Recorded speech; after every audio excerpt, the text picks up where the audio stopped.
Saudara, tema firman Tuhan pada siang hari ini adalah mental fitness. Ternyata mental kita itu juga mesti diolahragakan supaya mentalnya jadi mental yang sehat, punya mental yang kuat, sehat. Karena tidak sedikit kita tidak bicara tentang orang-orang yang di luar Tuhan, tapi orang-orang yang sudah mengenal Tuhan, tetapi mentalnya tidak pernah diolah. Mentalnya tidak pernah difitnesskan. Akibatnya sekalipun sudah jadi orang Kristen, tapi kehidupannya tetap sama dengan orang-orang yang tidak mengenal Tuhan dalam perilaku ataupun tutur katanya. Saudara, firman Tuhan berkata di dalam Filipi 4 ayat yang ke-8.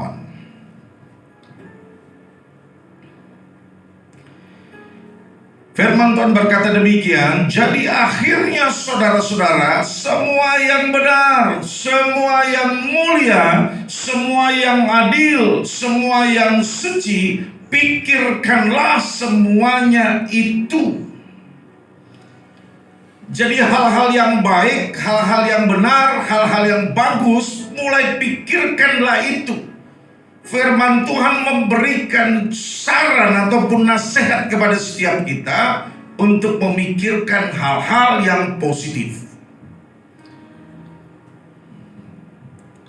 Saudara, saya percaya bahwa setiap kita di sini tidak mau jadi orang yang gagal.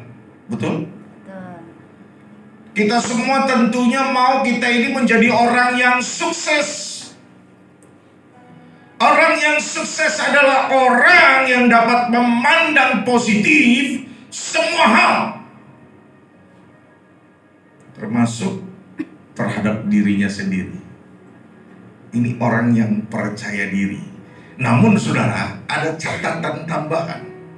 Percaya diri itu bagus, asal jangan percaya diri tanpa dasar. Artinya percaya diri overdosis. Ini bahaya. Tidak sesuai dengan kemampuan yang dimiliki, tidak sesuai dengan apa yang ada di dalam dirinya. Potensikah itu? Sumber dayakah itu? Percaya diri harus. Dan jangan ada di antara kita menjadi orang-orang yang rendah diri alias minder. Ingat saudara, bahwa engkau adalah pribadi yang spesial. Pribadi yang dikhususkan Tuhan. Sehingga Anda dan saya bisa mengenal Bapa Surgawi, yaitu Bapa Yahweh di dalam Yesus Kristus. Amin. Tuhan punya tujuan yang besar atas kita. Bukan tujuan yang biasa-biasa, tapi Tuhan punya rencana yang besar atas kita.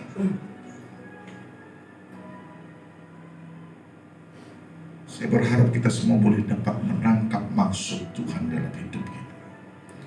Karena ada sumber daya potensi yang terpendam di dalam dirimu, yang belum engkau explore itu. Dan kalau engkau menemukan jalannya dan engkau mampu untuk mengeksplor itu, maka sesuatu yang dahsyat dan luar biasa akan terjadi dalam hidupmu. Amin. Amin. Orang-orang yang sukses selalu memiliki positif mental attitude. Saya kalau nggak salah kedatangan yang sekian kali ke Holy Land, ada satu istilah yang baru, saudara. Beautitude. Apa itu beautitude? Beautiful attitude. Jadi ada tambahannya. Karena kalau cari mungkin di kamus tuh nggak ketemu, saudara. Tapi rupanya penggabungan dari dua suku kata dalam bahasa Inggris. Beautitude artinya beautiful attitude. Ini mesti ada. kita harus berbeda sebelum kita mengenal Tuhan, dan sekarang ini setelah kita mengenal Tuhan, kita harus berbeda dalam bersikap, dalam bertindak, dalam bertutur kata. Kita mesti berbeda karena Tuhan sudah mengubahkan kita. Amin. Firman Tuhan bilang, yang lama sudah berlalu, yang baru sudah datang, yang berasal dari Kristus. Maka jangan ingat lagi apa yang ada di belakangmu, tapi lihatlah apa yang ada di hadapanmu. Ada masa depan yang cerah penuh dengan harapan yang Tuhan sediakan bagi kita. Amin. Nah, kita masuk ke topiknya, saudara. Ternyata mental positif itu perlu untuk diupayakan atau diusahakan. Bagaimana caranya untuk kita dapat memiliki mental yang positif? Maka mental ini harus diolahragakan, harus difitnesskan, saudara. Namun tentunya muncul pertanyaan, bagaimana caranya? Dan ini ada beberapa hal yang berhubungan dengan mental yang difitnesskan, saudara. Yang pertama, positive self-talk. Saudara, ada kesaksian dari seseorang yang dia bernama Clement Stone. Dia mengungkapkan sebuah rahasia besar, rahasia tentang kesuksesan terhadap dirinya sendiri. Itu menjadi sebuah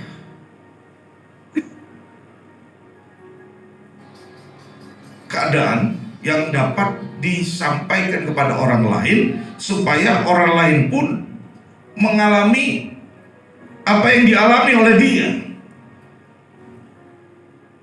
Rasanya begini, saudara, bahwa dia setiap kali menghadapi keadaan, baik atau tidak baik, dia akan berkata, itu baik, itu baik, ya, it's good, it's good, walaupun pada kenyataannya tidak baik, saudara. Dan dia akan berusaha mencari sesuatu yang baik dan positif dari setiap kejadian atau peristiwa yang sedang dia alami atau dihadapi. Kadang-kadang, atau bukan kadang-kadang lagi, banyak orang, saudara, yang tidak mau mengevaluasi, meneliti, atau mencermati setiap peristiwa yang terjadi dalam hidupnya. Khususnya dalam hal ini adalah peristiwa yang mungkin tidak menyenangkan, atau peristiwa yang buruk, yang gak enak, yang gak sesuai dengan apa yang kita mau, yang sedang terjadi. Kita gak bisa menghindar kadang-kadang, saudara.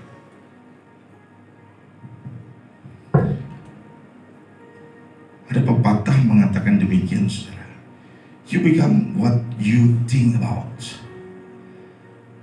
Artinya, kau jadi seperti apa yang kau mau. Pegang itu baik-baik.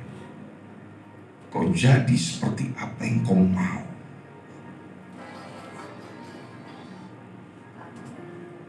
Coba dimatikan itu ya.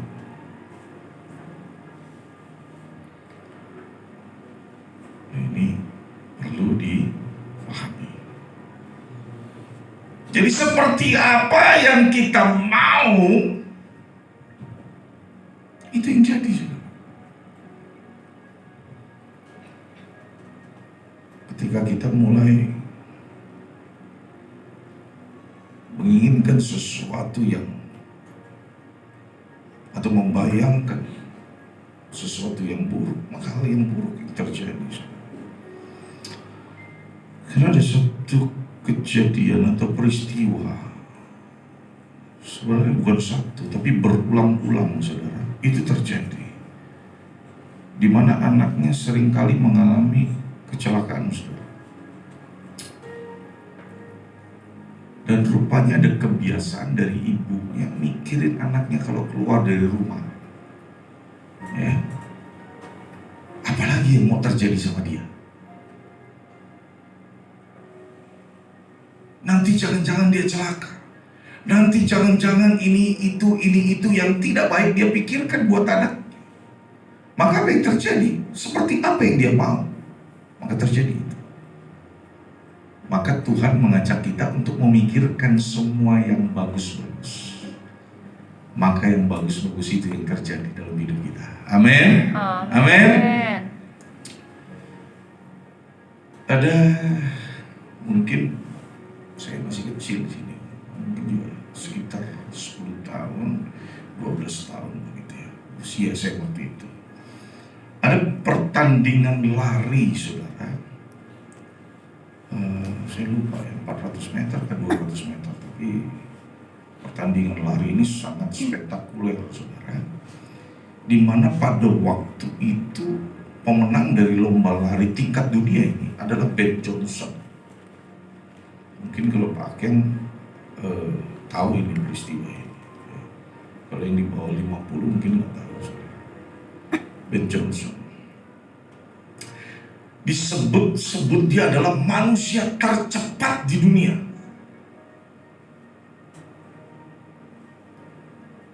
Lawannya nomor 2, saudara, namanya Carl Lewis ya. Ini juara 2. Waktu dia menjadi juara 2, dia tidak menganggap itu sebagai satu kegagalan. Tapi dia selalu melihat ada situasi atau sisi baik dari setiap peristiwa yang terjadi. Walaupun dia sudah mengolah tubuhnya sedemikian rupa, tapi ternyata dia nggak bisa jadi juara. Dan itu tidak membuat semangatnya jadi kendor, karena dia melihat ada nilai-nilai yang baik di mana dia bisa membangun prestasinya dengan cara berlatih lebih kuat, lebih baik, lebih intensif lagi. Dan ternyata, saudara, ada keraguan dari panitia penyelenggara. Kemudian mengadakan pemeriksaan medis terhadap Ben Johnson dan semua pemain. Dan pada waktu itu diketemukan Ben Johnson menggunakan anabolik steroid. Jadi bisa memicu ya, kecepatan lari. Jadi akhirnya panitia membatalkan dia untuk menjadi juara 1. Tapi tetap pertandingan itu diulang, saudara. Nggak ada yang juara. Ya. Dan ternyata Carl Lewis terus dia berlatih. Dia melihat sisi baiknya. Sisi baik yang pertama sudah muncul. Dan sisi baik yang kedua, ternyata, saudara, dia mampu melewati ya, melalui latihannya kecepatan dari yang dibuat oleh Ben Johnson, dan dia jadi manusia tercepat di dunia. Dan di tes medis juga, saudara, ternyata dia tidak menggunakan anabolik steroid, tetapi betul-betul dia natural. Kenapa ini bisa terjadi? Karena dia terus melatih diri, karena dia bisa melihat sesuatu yang baik atas kekalahannya. Maka dia terus berlatih diri, yang mengakibatkan dia betul-betul justru jadi manusia tercepat di dunia. Bukan karena kecurangan, tetapi karena dia dapat memandang positif atas segala sesuatu yang terjadi. Saudara, janganlah perkataanmu membuat engkau berdosa, dan janganlah berkata di hadapan malaikat. Ini kalau ke bawahnya lagi lebih serem, saudara. Ya, jangan sampai Tuhan menghancurkan pekerjaan. Ya, hati-hati, saudara, dengan mulut yang sombong. Apapun pencapaian yang sudah kita capai, percaya itu tidak lepas dari campur tangan Tuhan. Amin. Jangan pernah jadi orang yang sombong. Pengkhotbah 5 ayat 6. Saya ambil A-nya sebab di belakangnya itu kalau habis. Saya bilang, jangan sampai Tuhan menghancurkan pekerjaan. Oleh karena kita tidak bisa menjaga lisan kita. Hati-hati. Dan setiap orang yang sudah dihususkan maka dikuduskan.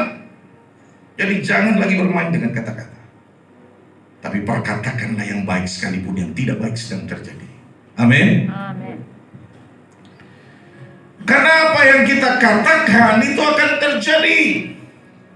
Di dalam 2 Raja-Raja 2 ayat 22, saudara, di sana, di tempat itu, tempat di mana Elia sedang berkunjung di sana, saudara, terjadi bahwa air di sana nggak bagus. Bahkan masyarakat di sana bilang, sungguh baik keadaan di sini, tetapi airnya nggak baik. Perkataan mereka demikian, maka terjadilah hal yang demikian. Tidak sedikit ibu-ibu yang mengalami keguguran, saudara. Dan tidak sedikit juga anak-anak kecil mengalami kematian karena terjadinya air yang tidak baik atau beracun di sana, saudara. Ya. Dan kemudian ketika Elisa mengatakan bahwa air itu menjadi baik, walaupun pakai media, saudara, dia tebar garam di sana. Dan apa yang terjadi? Firman Tuhan berkata sampai hari ini di wilayah itu airnya tetap baik. Terjadi hal yang baik melalui perkataan yang baik. Maka sekalipun kau melihat anak-anakmu mungkin ada di antaramu yang belum jadi baik sampai hari ini, tapi perkatakanlah perkataan yang baik bahwa anakku baik, suatu ketika dia akan menjadi baik dan bahkan menjadi orang yang sangat baik. Sekalipun keadaannya belum, saudara, maka itu akan terjadi. Ya. Atau ada juga anak-anak kita yang punya apa ya istilahnya, kalau orang sekarang bilang berkebutuhan khusus, ya, sampai sekolah mesti di sekolah yang khusus juga, saudara, sekolah luar biasa, ya. Maka bersyukur kalau kita punya anak-anak yang normal. Tapi ada anak-anak yang seperti ini, ya. Perkatakan perkataan yang bagus tentang anak itu. Ada kesaksian dari seorang hamba Tuhan, saudara. Dia punya anak itu sebenarnya idiot, ya. Tapi sekarang, saudara, tidak terlihat ada tanda-tanda idiot. Bahkan dia lulus sekolah di Australia. Saya tidak sebut namanya, saudara, ya. Tapi dia perlu waktu bertahun-tahun. Kalau saya nggak salah ingat, dia berkata, saudara, 14 tahun dia perlu berdoa. Pertama dia berdoa buat anaknya, supaya anaknya brainnya seperti orang normal, tidak lambat, tidak slow respon. Tetapi anaknya menjadi seperti anak kebanyakan, bahkan pintar. 7 tahun dia berdoa dan hal itu terjadi, saudara. Tapi begitu dia lihat wajahnya belum ada perubahan. Karena ternyata dia nggak berdoa buat wajahnya. Maka ya kadang-kadang Tuhan mau sesuatu yang spesifik harus kita sampaikan. 7 tahun lagi dia perlu berdoa untuk wajah anak itu, saudara. Dan akhirnya sekarang wajahnya itu tidak seperti orang idiot, saudara. Sorry kalau dalam bahasa kedokteran apa ya? Down syndrome, ya kalau nggak salah. Itu kan mukanya sama, saudara. Ya maaf, bukan untuk mendiskreditkan, ya, tetapi ini hanya untuk menyampaikan bagaimana kuasa Tuhan sanggup mengubahkan yang tidak mungkin menjadi hal yang pasti, real. Amin. Terjadi. Amin.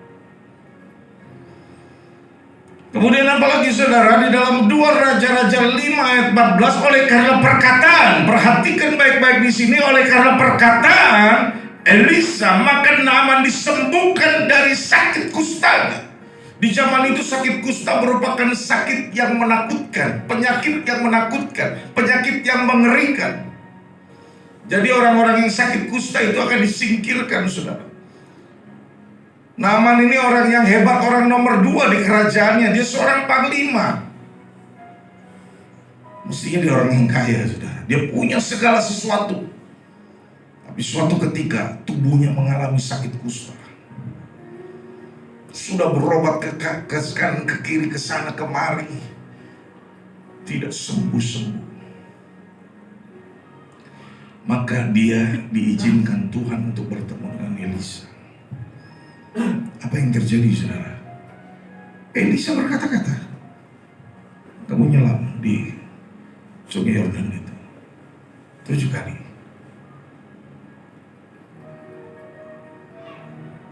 Bisa nggak dia nolak? Bisa. Kalau dia sombong, dia pasti nolak, saudara. Dan itu sempat ada di pikirannya. Tidakkah sungai-sungai di negeriku lebih baik daripada sungai ini? Kenapa harus abdi Yahweh ini menyuruh aku untuk berendam di Sungai Yordan? Saudara,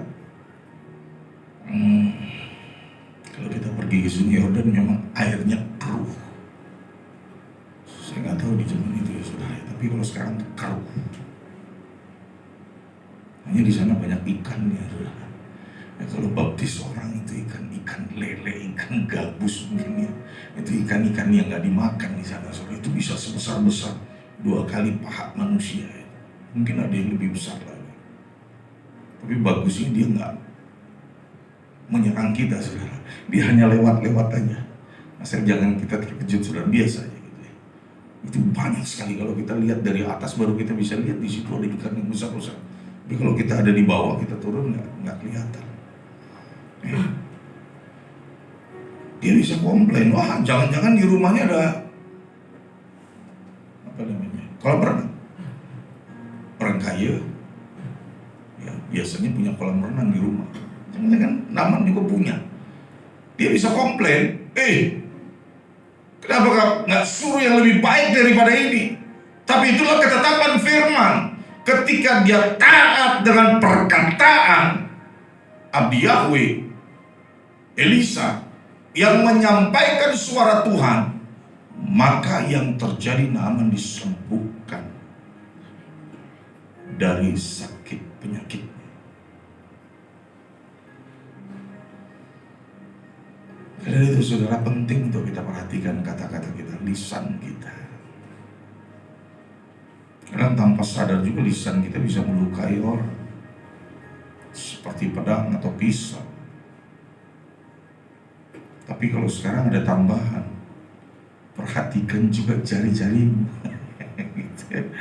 Karena sekarang di media sosial kita bisa berkata-kata juga, saudara.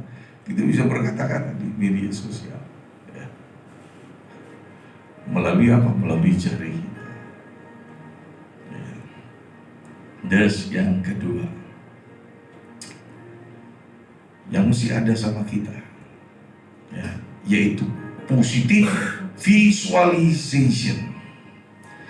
Bagaimana cara kita membayangkan diri kita itu akan berpengaruh kepada kesuksesan kita. Jika kita memvisualisasikan diri kita sebagai orang yang positif, orang yang sukses, orang yang bahagia, orang yang percaya diri asal tidak overdosis tadi, saudara, maka kita akan berperilaku demikian. Karena ada orang bilang, gak bisa, saya gak bisa, tak mampu saya. Ini pekerjaan yang berat. Itu perkataan dari orang-orang yang gak mau belajar. Dan biasanya sombong orang-orang seperti itu. Sudah gak mau belajar, sombong lagi. Repot. Ya, kita mesti update, kalau gak ketinggalan zaman. Siapapun. Ya. Dari bidang apapun, kita harus update. Perkembangan zaman begitu masif. Kalau kita nggak mau belajar, kita akan tertinggal dalam berbagai hal, di dalam bisnis kita, di dalam karir kita, di dalam panggilan pelayanan kita, semua mesti update diri. Musik juga mesti update diri. WL juga di sini mesti update diri. Saya sebagai penyampai firman, pewarta firman juga mesti update diri, mesti mau terus belajar. Sehingga akhirnya terjadi perkembangan. Mengikuti perkembangan zaman bukan berarti mengikuti pola hidup dunia, enggak, saudara. Tapi kita bisa mengatasi problem-problem dan tantangan-tantangan hidup yang didatangkan oleh peristiwa zaman, yang diakibatkan oleh peristiwa zaman. Di dalam Roma 8 ayat 5 berkata, sebab mereka yang hidup menurut kedagingan memikirkan hal-hal dari daging, dari kedagingan. Tetapi mereka yang hidup menurut roh memikirkan hal-hal dari roh.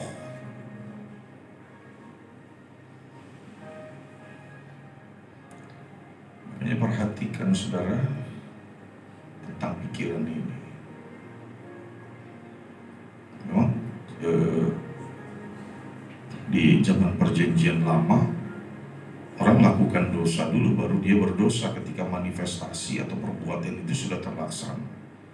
Tapi di zaman Yesus saudara, firman Tuhan bilang melihat kepengen aja itu udah dosa. Ya. Jadi betul-betul kita mesti kontrol pikiran kita. Ya, jangan sampai pikiran kita dikontrol oleh hal-hal lain yang datangnya dari dunia. Yang ketiga saudara, ini sebenarnya masih ada keterkaitannya, positive mental food.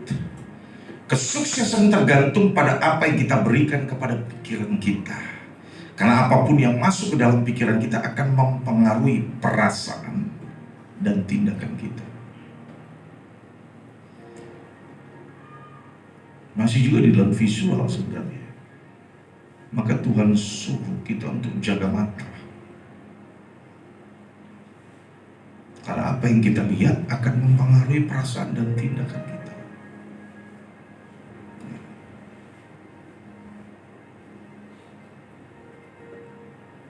Seperti contohnya apa sih? Ya, mungkin yang paling gampang untuk disampaikan itu tentang tontonan-tontonan sudah. Kebanyakan nonton sinetron Indonesia gitu, terus terang aja itu bukan realita. Yang ditonton itu seperti yang diceritakan itu tentang orang-orang yang kaya. Padahal mungkin lebih banyak orang-orang yang susah di Indonesia daripada yang kaya.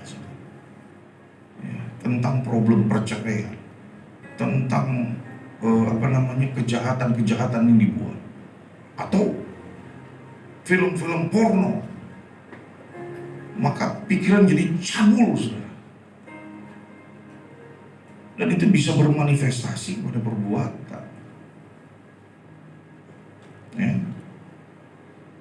Maka Tuhan suruh kita untuk memikirkan perkara-perkara yang ada di atas, bukan yang ada di bawah. Amin. Perkara-perkara yang kudus yang mesti kita pikirkan.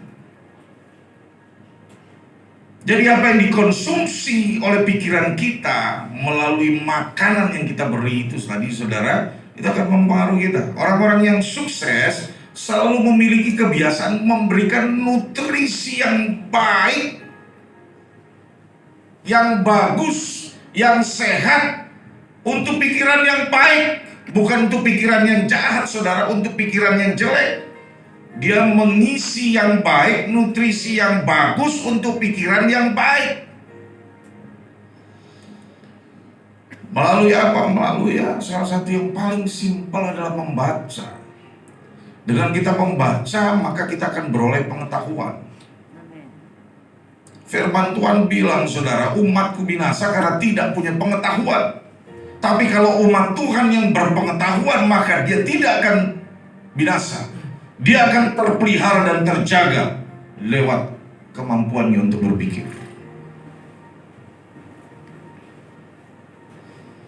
Selain membaca buku, kita bisa membaca kitab suci. Buku yang dibaca juga mesti jelas, saudara. Karena banyak buku yang beredar juga adalah buku-buku yang nggak bagus. Ya, maka perlu saran. dari orang-orang yang tahu tentang itu. Di dalam Filipi 2 ayat 5 berkata, biarlah pikiran seperti ini ada di dalam kamu sebagaimana yang ada dalam Kristus. Itu yang mesti kita pikirkan, bukan yang lain-lain. Bukan kekhawatiran akan hidup, bukan kekhawatiran akan situasi dan kondisi seperti sekarang ini. Ya, ada prediksi dari seorang pengamat dunia, saya lupa namanya, tapi dia berdomisili di Amerika, orang Amerika. Dia bilang ini dunia sedang bersiap-siap menghadapi perang dunia ketiga. Kan ngeri kalau kita dengar kabar begitu. Ya, kabar itu sekedar menjadi input buat kita, tapi bukan berarti terus kita terpengaruh. Tapi biarlah kita terus secara kontinu, konsisten membangun hubungan kita dengan Tuhan. Amin. Dan yang keempat, di bagian yang terakhir, associate with positive people. Pergaulan kita akan menentukan jadi apa kita nantinya. Oleh sebab itu bergaulah dengan orang-orang yang sukses kalau kita mau jadi orang yang sukses. Saudara, bukan berarti di sini saya menyarankan bergaul itu milih-milih, enggak, saudara. Tetapi kita harus memperhatikan efek yang akan ditimbulkan ketika kita datang ke satu tempat, atau ketika ada orang-orang yang baru datang. Itu kita lihat dulu, kita perhatikan dulu, kita amati dulu, membangun nggak nih dampak yang dia berikan, atau justru membuat kita jadi semakin merosot. Kalau merosot, tinggalkan. Kalau perkataannya tidak membangun, tinggalkan. Nggak perlu itu. Ya, yang ada hanya pergunjing, pembicaraan yang nggak penting yang membuat energi kita habis. Itu.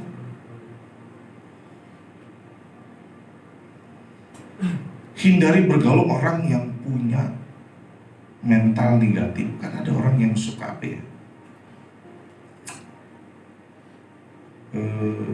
pokoknya dalam pikirannya dia tuh segala sesuatu buruk. Orang-orang yang ada di sekitarnya buruk semua. Ya. Ini orang seperti itu dihindari, saudara. Karena sebenarnya yang ada di dalam dirinya hanya keburukan, nggak ada yang lain. Gitu. Kalau orang yang positif, walaupun keadaannya itu negatif, dia akan berusaha untuk memperkatakan positif, hal-hal yang positif. Tapi kalau keadaannya positif terus yang dia katakan adalah hal-hal yang negatif, tinggalkan orang seperti itu. Karena realitanya positif yang sedang terjadi. Itu. 1 Korintus 15 ayat 3 berkata, janganlah tersesat, pergaulan yang buruk merusak kebiasaan yang baik. Kita mesti dipilih-pilih, saudara. Kalau ada 10 penjudi di sana, kita bukan seorang penjudi terus kita coba-coba masuk ke sana, saudara. Tinggal tunggu waktu. Mau kita akan jadi orang yang ke-10 di antara mereka.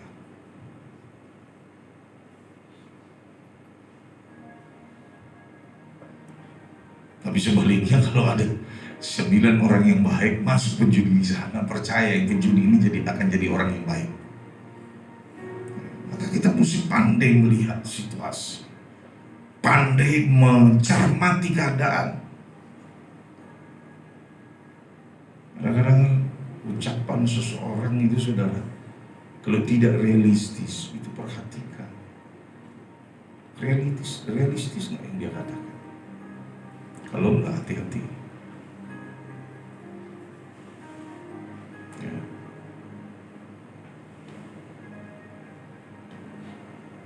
Firman Tuhan juga bilang jangan lihat perawakan, jangan lihat suara, tapi lihat isi daripada apa yang disampaikan. Mazmur 1 ayat 1 berkata, diberkatilah orang yang tidak menuruti nasihat orang fasik, yang tidak mengikuti jalan orang berdosa, dan yang tidak berkumpul dalam lingkungan pencemooh. Lihat aja saudara, ketika kita bergaul, ada orang yang suka mencemooh, tinggalin. Karena itu tidak akan pernah membangun diri dan hidup kita, percaya. Kalau dia cerita terus tentang kegagalan dirinya, kegagalan hidupnya, begitu menderitanya dia, saudara, gak ada manfaat. Manfaat apa yang kamu bisa tarik dari dia? Tapi kalau orang ini adalah orang yang optimis, dia selalu berbicara tentang masa depan, dia selalu berbicara tentang keberhasilan, walaupun situasinya mungkin belum seperti apa yang kita harapkan. Kalau kita mulai coba lakukan hal yang sama, percaya saudara, tepat pada waktu Tuhan yang sempurna, hal itu terjadi.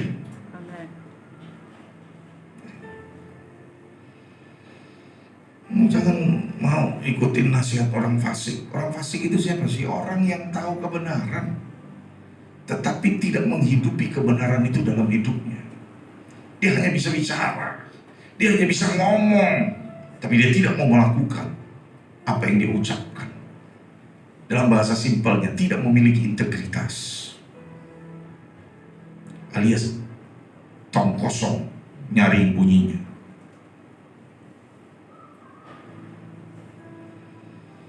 Jangan mengikuti jalan orang berdosa. Kumpul-kumpul, saudara. Kalau bicara kumpul-kumpul, bukan berarti tidak boleh berkumpul dengan orang-orang di dunia ini, saudara. Orang-orang yang masih memiliki pola hidup dunia, bukan, saudara. Tetapi kita harus bisa mencermati. Jangan sampai dampak yang diberikan kepada kita masuk banyak di dalam diri kita dari mereka. Tapi justru dampak yang positif yang ada dalam diri kita lebih banyak masuk ke mereka. Kalau kita bisa lakukan itu, silakan. Kalau belum, lebih baik menjaga diri. Berarti kita belum kuat jadi saksi. Jangan coba-coba masuk ke sana. Kalau kita sudah kuat, oke. Saya perlu 5 tahun, saudara, untuk saya bisa berhadapan dengan keluarga saya. 5 tahun untuk saya bisa bersaksi tentang kemuliaan Tuhan. Perlu 5 tahun. 5 tahun di mana saya belajar banyak di sana tentang pelayanan, tentang kehidupan, tentang Tuhan dan lain sebagainya. Baru saya berani berhadapan dengan mereka. Karena gak mungkin mereka akan memberi pengaruh kepada saya ketika saya sudah menjadi kuat, dan justru saya yang akan mempengaruhi mereka. Saudara, mungkin ini juga yang bisa engkau lakukan. Pilih dengan siapa engkau berteman.